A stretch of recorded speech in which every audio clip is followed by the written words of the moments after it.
Ayan, daming tao. First Wednesday ngayon. Shout out yan sa mga viewers ko sa lahat. Luzon, Visayas, Mindanao. Magandang gabi sa inyo. Dito ngayon sa Baclaran, First Wednesday. Daming tao. Ito tayo, humingi tayo ng kapatawaran sa ating Panginoon. Na sana gabayan tayo sa lahat ng ating mga hakbang.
In the name of the Father, and of the Son, and of the Holy Spirit. Amen.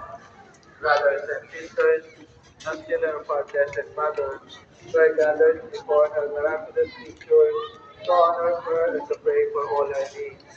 Unworthy children that we are, let us first of all ask God's mercy and pardon. Merciful Father, you sent your divine Son to redeem us by his death and resurrection, and to give us new life. By this you make us your children, to love one another in Christ. How many times in the past we have forgotten this sublime dignity. We have sinned against our brothers and sisters. We have offended you. Merciful Father, forgive us. Repenting sincere of our sins, we ask for mercy. May we always live as your truly devoted children. Please be seated.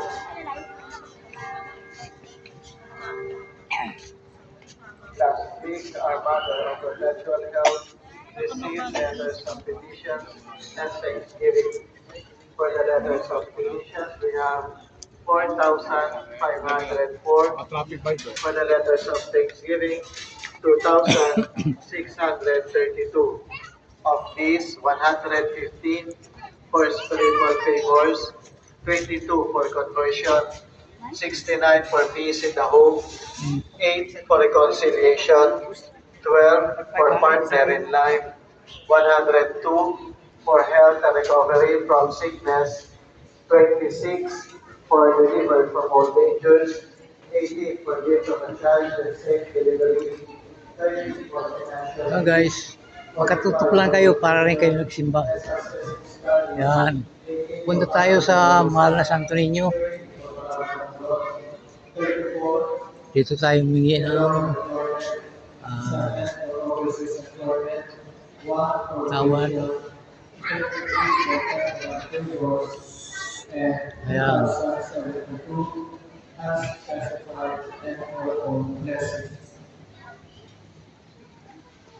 And here is a thanksgiving letter from our devotee.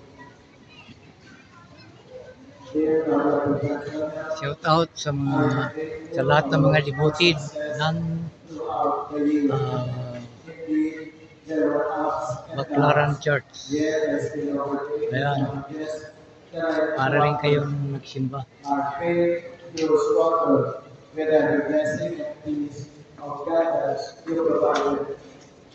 Thank you for our achievement for this school year.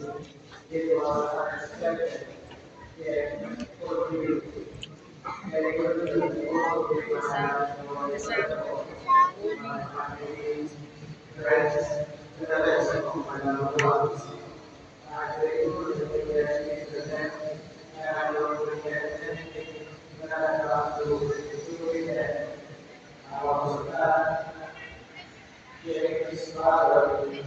offering in the house of God.